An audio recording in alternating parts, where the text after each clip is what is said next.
حتى يسأل الرجل على أهل بيته، حتى يسأل الرجل على أهل بيته.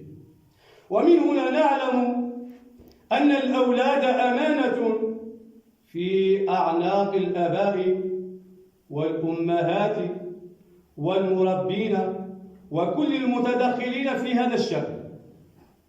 ومن باب ما لا يتم الواجب إلا به فهو واجب، ما لا يتم الواجب إلا به فهو واجب. اللهم اغفر لنا ذنوبنا، اغفر عنا أوزارنا يا واسع المغفرة. اللهم جازنا بالإحسان إحسانا وبالسيئات عفوا وغفرا. اللهم أنبت أولادنا أولاد المسلمين نباتا حسنا.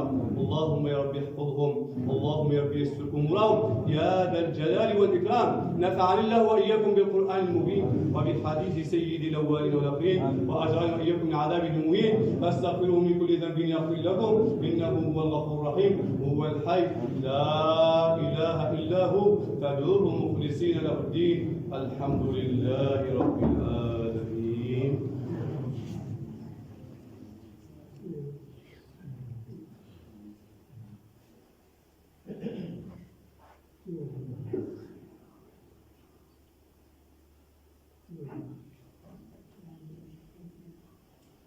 الحمد لله رب العالمين، وأشهد أن لا إله إلا الله وحده لا شريك له، وأشهد أن سيدنا محمدا عبده ورسوله صلى الله عليه وعلى آله وأصحابه أجمعين. أما بعد، أيها الإخوة المؤمنون، كما قال الله تعالى وقد ذكرت الآية سابقا: واتقوا الله ويعلمكم الله.